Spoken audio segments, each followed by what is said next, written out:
Your pension is only $1,000 a month. You won't survive? My daughter said, laughing in my face. Her husband added, you have two options. Clean up after us and live in the house, or go begging. They thought they had me cornered. They thought I was a broke old man with nowhere to go. But they didn't know that I owned 6 houses in the city, had $10 million in trust, and had already made a plan that would wipe their smug smiles off their faces forever. Before we continue, please subscribe to the channel and write in the comments what time it is where you are right now. I slid the ribeye steaks onto the good plates, the ones with the blue trim that hadn't seen use in 2 years. The meat had cost me $40 at the butcher, a stupid extravagance, but tonight warranted it. The roasted vegetables glistened with olive oil and herbs. I'd opened the Pinot Noir an hour early to let it breathe, something I'd read about in a magazine once. The dining room table looked almost elegant with the cloth napkins folded beside each plate and 2 candles flickering between the wine glasses. 35 years. That's how long I'd run Peterson & Associates, waking at 6 a.m. every morning, balancing ledgers for small businesses and families who trusted me with their numbers. Last Friday, I'd locked the office door for the final time, deposited the key with the property manager, and driven home with my chest feeling lighter than it had in decades. Dinner's ready. I called down the hallway. Thelma appeared first, still in her work clothes, pulling her hair from its ponytail. Elmer followed, thumbs moving across his phone screen. They settled into their usual chairs without comment on the table settings or the smell of expensive meat. I carried the wine bottle to the table and filled their glasses, then mine. My hand trembled slightly, not from age, from anticipation. I'd rehearsed this moment for weeks. I wanted tonight to be special, I said, remaining standing. I've got news. Big news. As of last Friday, I officially closed Peterson & Associates. 35 years, and I'm finally done. Thelma's eyebrows lifted. You retired? Just like that. Just like that. I raised my glass. To new beginnings. Wait, what about your pension? She leaned forward, fork poised over her steak. I mean, accounting firm owner. That must come with a solid retirement package, right? The question seemed reasonable. I lowered my glass, nodding. Well, I'll get Social Security. About $1,200 a month. It's enough for my needs. I've never been extravagant. The words hung there for 3, maybe 4 seconds. Then Thelma's face changed. Not dramatically, just a subtle shift around her eyes and mouth. A small sound escaped her throat. Not quite a laugh, but close. Elmer looked up from his plate. $1,200 monthly? That's right. Now Thelma did laugh, a sharp bark that made me flinch. Her hand flew to her mouth, but her eyes stayed cold, calculating. $1,200? Dad, my car payment is more than that. How do you expect to live on $1,200? I set my glass down carefully. The stem felt fragile between my fingers. I've always lived within my means. I don't need much. Guess you should have thought about that before shutting down your income source. Elmer said, cutting into a steak, the knife scraping against porcelain. Most people plan for retirement. They don't just stop. Heat crept up my neck. I have planned. I've been careful with money my entire life. My expenses are low. I own my car outright. I don't think you understand, Thelma said, her voice shifting. The laughter gone, replaced by something worse. Pity mixed with annoyance. This is actually serious, Dad. You can't survive on that. What about medical expenses, utilities, food, basic necessities? I manage fine. You manage because you live here, Elmer said, leaning back in his chair, arms crossing over his chest. Because we don't charge you rent. Don't make you split bills on your own. $1,200 wouldn't cover a studio apartment in this city. The candles wavered. My steak sat untouched, cooling. The celebration I had imagined dissolved like sugar in water. These weren't the faces of people happy for me. These were the faces of people suddenly worried about their own situation. Face it, old man. Elmer pushed his plate away. You're not in a position to be celebrating right now. You're in a position to be worried. I opened my mouth, closed it, opened it again. No words came. The dining room felt smaller, the air thicker. Thelma had already returned to her meal, cutting her steak with efficient, angry movements. Elmer pulled out his phone again, scrolling, done with the conversation. My hand found the edge of the table, though it felt solid under my palm, grounding me while everything else tilted sideways. I'd bought this ribeye with money from my last client payment. I'd folded these napkins with care. I'd lit these candles, thinking tonight would mark something meaningful. Instead, I sat perfectly still while my daughter and son-in-law finished their expensive steaks, and the celebration I'd planned turned to ash in my mouth. Elmer refilled his wine glass, the sound unnaturally loud in silence. He didn't offer to refill mine. The bottle returned to his side of the table with a soft thunk. "Look, Grover, let's be practical here," he said, swirling the wine. "You've got a problem, and we've got a solution. You can stay in this house. Your room's here. You're comfortable, but things need to change." I found my voice. "Change? What are you talking about?" "You need to contribute," Elmer said slowly, deliberately. "You're living here rent-free, eating our food. If you're not bringing in real income, you need to earn your place another way. Cooking, cleaning, yard work. Think of it as an exchange." The words didn't process immediately. They entered my ears as sounds without meaning. "Earn my place." "Exactly." Elmer nodded as if I'd understood perfectly. "We're not running a charity here. The mortgage, the utilities, the groceries, that all costs money. You want to continue living under this roof? You make yourself useful." "Elmer, I paid half the down payment on this house," I said, my voice coming out stronger than I expected. $75,000. 12 years ago, when you two couldn't qualify for the mortgage alone, I wrote that check. I have a stake in this house. I'm not some... "That was a gift, Dad," Thelma interrupted, setting her fork down with a sharp click. "A gift? You said you wanted to help us start our lives together. You can't retroactively turn a gift into a loan just because you're having money problems now. I'm not turning anything into a loan. I'm saying I contributed significantly. I'm not some charity case you picked up off the street." She leaned forward, and her voice took on that patient tone people use with children or the confused elderly. "Whether you contributed once 12 years ago doesn't change your situation now. The mortgage is in our name. The bills are in our name. And frankly, at this point, you're a dependent." The word hung between us like smoke. "A dependent? If you want to stay," Elmer continued as if I hadn't spoken, "you'll need to make yourself useful. Breakfast and dinner on the table. Bathrooms cleaned weekly. Trash out on Tuesdays. Lawn mowed. Gutters cleared. That kind of thing. Basic household maintenance." He was counting on his fingers, listing chores, assigning me tasks as if I were a teenager earning my allowance. "And if I don't?" Elmer shrugged, the gesture casual, almost bored. "Then you've got decisions to make. There are shelters, senior housing. Whatever people in your situation do, I'm sure you'll figure something out." My hands gripped the table edge, the wood grain pressing into my palms.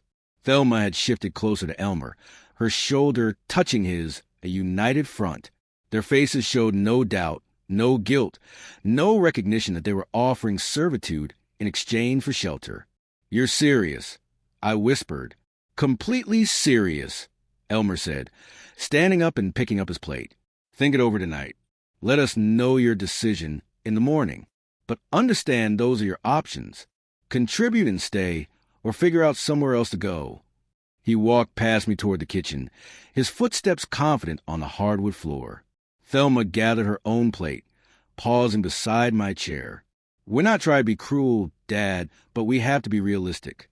We can't support another adult on our income, not without something in return." She touched my shoulder briefly. The gesture meant to soften the blow, then followed her husband. Their voices drifted back from the kitchen, normal conversational tones, discussing tomorrow's schedule, what time Elmer needed to leave for work, whether they had milk for breakfast. I sat alone at the dining room table. My steak had gone cold, the fat congealed into white pools around the meat. The candles had burned low, wax dripping onto the tablecloth I'd laid out so carefully. $75,000. I'd given them $75,000. Not loan, given. They were right about that. I'd said the words myself. This is to help you start your lives together. I'd signed no papers, demanded no repayment schedule, asked for nothing in return except perhaps some basic gratitude. And now they were offering me the chance to clean their toilets. I stood. The chair scraped against the floor loud enough that the conversation in the kitchen paused briefly. My legs felt unsteady, but I walked with my back straight down the hallway toward my room. Don't be so dramatic, Dad. Thelma called after me. We're trying to help you here. This is exactly your problem. You're too proud to accept reality. I didn't respond. I reached my bedroom door, my hand closing around the knob. Behind me, their voices resumed, punctuated by the clink of dishes being loaded into the dishwasher. Normal sounds. Domestic sounds. My hand stayed on the doorknob. Down the hall, Elmer laughed at something.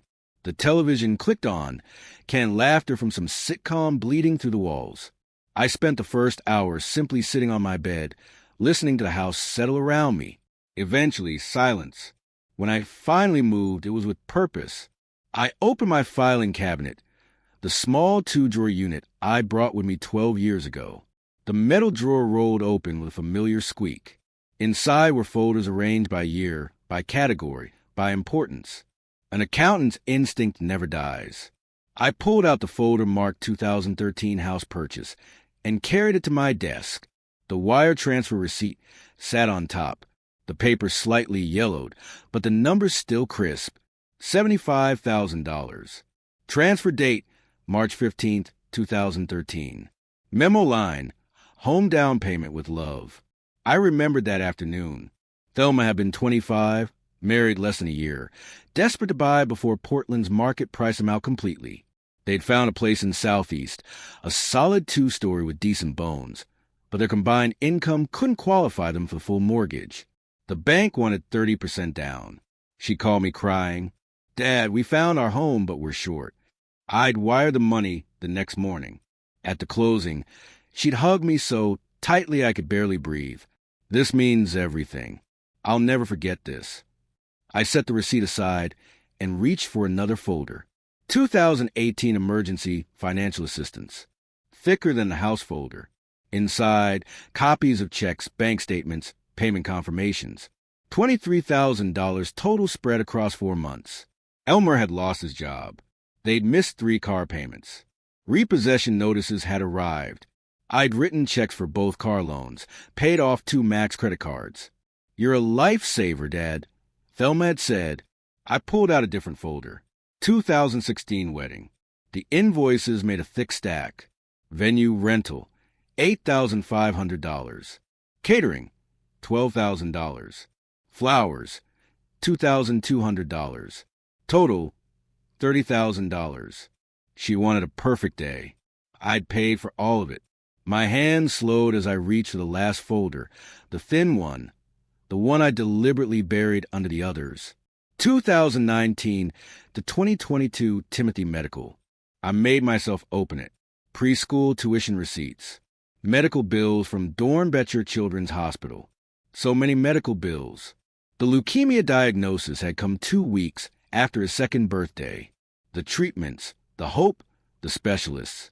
I'd helped fund the experimental procedures because insurance only covered so much. The funeral home invoice was clipped to the back. Timothy James Morrison. 3 years, 2 months, 14 days. I closed Timothy's folder gently and set it aside. Then I pulled out my calculator and a legal pad. The math took 20 minutes. Down payment, debt bailout, wedding, appliances, medical bills. The calculator's display climbed steadily. Final total, $217,400. I wrote the number at the bottom of the legal pad and underlined it twice. $217,000 for $100 invested in their lives, given freely. And tonight they'd laughed at my Social Security payment. I stared at that number until my eyes burned. Outside my window, Portland streetlights cast orange shadows across my small room. The bedroom they'd given me was barely 150 square feet. A single bed, a desk, a filing cabinet. The kind of room you'd give a guest you didn't expect to stay long. I'd been here 12 years. I turned back to my desk and closed the folders one by one, stacking them neatly in the filing cabinet. My hands moved automatically, restoring order. Then I reached for a different drawer, the locked one. My fingers found a small key in my pocket. The drawer opened smoothly. Inside was a thick folder I hadn't shown anyone, ever. I pulled it out and set it on my desk. This folder was labeled simply, Properties. I opened it and began to spread the contents across my desk. 6 property deeds. 6 addresses across Portland that Thelma had driven past countless times without knowing. I picked up the first deed. Alberta Arts District. Purchased April 1995 for $85,000. Current value, $650,000. Monthly rental income, $2,800. Second deed, Pearl District. Purchased 1997 for $120,000. Current value, $800,000. Monthly rental, $3,500. Third deed, Selwood. Current value, $580,000. Fourth deed, MT Tabor. Current value, $620,000. Fifth deed, Mississippi Avenue. Current value, $595,000. Sixth deed, St. John's. Current value, $520,000. I pulled my calculator closer and began adding. Total portfolio value, for $0.6 million. Total monthly rental income, $16,900. I stared at that number. $16,900 per month from properties they didn't know existed, managed through a company, so I never had to mention rental income. They'd mocked my $1,200 check. They had no idea I received nearly $17,000 a month in rent alone. But I wasn't finished. I reached back into the locked drawer and pulled out a second folder, Investment Trust. Inside were quarterly statements from Vanguard. I found the most recent statement from December. Account value, $10,573,281. $10.5 million. I leaned back in my chair. Total net worth, approximately $14.7 million. Monthly income, over $20,000. They thought I needed their house. I could buy their house cash tomorrow and barely notice the expense. I stood and walked to the window. Below, my old Toyota Camry sat in the driveway, 15 years old. I drove it because new cars lost value. I lived modestly to set an example. I thought Thelma would learn that happiness didn't come from spending, but from security. Instead, she'd learned to mock frugality. Well, time for a different lesson. They'd offer me a choice, serve them or leave. They didn't realize I had a third option. I had the kind of options that only money, real money, could buy. I locked the drawer again. Tomorrow, I would start teaching them what powerless actually meant. I spent the next 2 days researching attorneys. I needed someone who specialized in real estate disputes. Robert Chen's name appeared with solid reviews. I scheduled a consultation for the following day. Chen's office occupied the 9th floor of a glass building on Southwest Morrison. He was sharp mid-40s, wearing a suit that cost more than Elmer's car. I laid out my folder, the wire transfer, the property deed listing me as co-owner. Walk me through the initial transaction, Chen said. Was there a promissory note? A loan agreement? Nothing.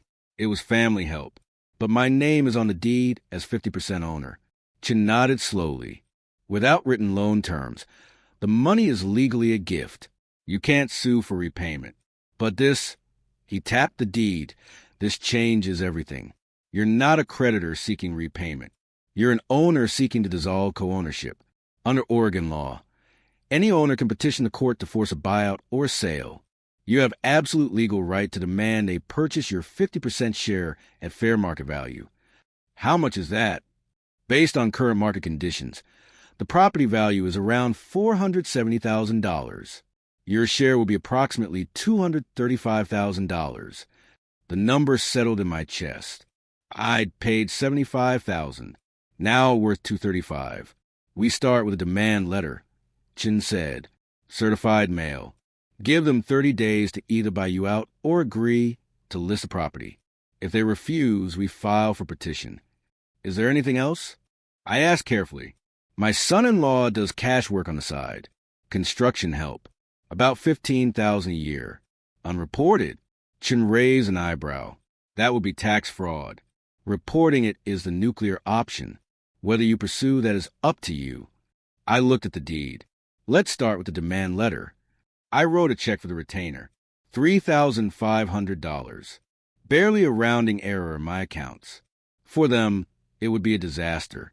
The next day, I moved into one of my Pearl District rental units. 9th floor, Riverview. I brought 2 suitcases. I left everything else in that small bedroom at Thelma's house. Chen's text arrived on June 21st. Letter sent via certified mail. Delivery confirmation should arrive Monday. The call came on the evening of June 24th. Thelma, what is this? Her voice was high and tight. Why did we get a letter from a lawyer? You're suing us. I'm exercising my rights as a co-owner. I said calmly. My name is on the deed. You made it clear I'm not welcome there. So, I'm cashing out my investment. We don't have $235,000. Where are we supposed to get that money? That's not my problem. You have 30 days. Buy me out or we sell the house. Grover. Elmer's voice grabbed the phone. This is absurd. You're really going to take us to court over money you gave us years ago. I'm stating facts. You asked about my financial situation at dinner. Now you know. I have resources. The question is, do you? If you do this, you're dead to us, Elmer threatened. You'll never see your daughter again. I haven't really seen her for years anyway. Just someone who treats me like hired help. Goodbye, Elmer. I hung up, then I blocked their numbers. I stood at the window of my apartment, watching the city lights. Across town, I imagined them pulling out bank statements. $12,000 in savings. Credit card debt. They couldn't raise $200,000. They were trapped in a box of their own making. They tried the banks first. I knew they would. Thelma called her credit union. Combined income $120,000. Debt-to-income ratio 43%. Denied. They tried 3 more banks. Same story. Their credit scores weren't terrible, but they weren't good enough for an unsecured loan of that size. Meanwhile, I settled into my new life. Espresso in the morning, silence, no tension. Freedom tasted like expensive coffee. By July 5th, they had exhausted their friends. No one had $50,000 to lend them. Their fights escalated. Elmer started coming home late. Thelma cried herself to sleep. On July 7th, I made my decision about the tax fraud. Elmer had bragged about beating the tax man for years. I downloaded Form 3949A from the IRS website. Name, Elmer Hayes. Estimated unreported income, $15,000 annually. I mailed it anonymously. The second strike deployed. The IRS letter arrived on July 11th, certified mail. You have been selected for examination of your federal tax returns, specifically regarding unreported income. Elmer set the letter down like it might explode. This is him. Your father did this. We earned it, Thelma whispered. We earned every bit of this. On July 14th, Thelma showed up at my building. She found the address on the lawyer's letterhead. She buzzed my unit. Dad, it's me? Can I come up? I let her in. She stepped out of the elevator into my penthouse apartment and froze. Granite counters. Floor-to-ceiling windows. The view stretching across the river. How? She whispered. How long have you lived here? Since I left your house. It's one of my properties. You own the building? I own 6 buildings in Portland. This is just one of them. She walked to the window, needing to ground herself. You said at dinner, you said your Social Security was $1,200. You let us think you were poor. I told you my Social Security amount. That was accurate. I never said it was my only income. I lived modestly to set an example. I wanted you to learn that wealth isn't about spending. It's about security. I poured espresso. I thought you'd learn. I was wrong. Dad, please, she cried. We can't pay the money. And now the IRS, we're going to lose everything. Actions have consequences. Thelma, you had a choice, respect or contempt. You chose contempt. She left in tears. In her car, she called Elmer. He's rich. He's been rich this whole time. He planned all of this. Then we fight. Elmer raged. They hired a cheap lawyer. He filed a response arguing the money was a gift. It was weak, and they knew it. We went to court in August. Judge Patricia Morrison presided. Chun presented our case. The deed clearly listed me as 50% owner. The deed is clear, the judge ruled. Mr. Peterson is a titled owner. The defendants have 45 days to purchase the plaintiff's interest at fair market value.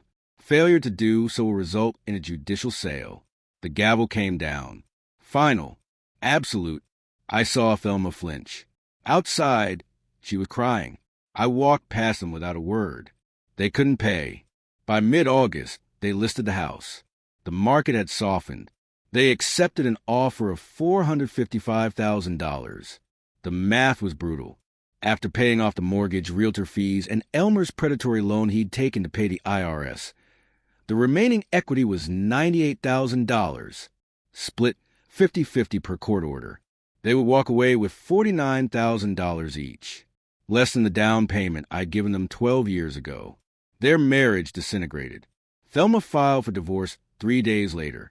Elmer lost his job, distracted, angry, absent.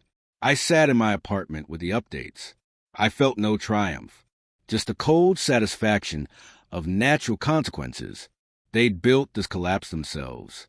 The next morning, Thelma called. Dad, can I come see you? Just me. She arrived at 2 p.m. She looked diminished. No makeup. Simple clothes. Not the entitled woman from that dinner. I don't know how to start except to say I'm sorry, she said, sitting on the edge of my couch. For the dinner. For treating you like a burden. For years of taking your help without gratitude. She wiped her eyes. You tried to teach me about money, and I thought you were just poor. I never understood you were wise. I wasn't good daughter. Dad, I used you as a wallet. She looked at me, real tears this time. I don't expect forgiveness. I just needed you to know I finally understand. I let the silence sit. I didn't do this to destroy you, Thelma. I did it to teach you. Punishment is about suffering. Teaching is about learning. You've learned. I stood and walked to my desk. I retrieved the document I prepared. The house is selling. Your half of the proceeds is $49,000. That's not enough to start over. I slid the paper across the table.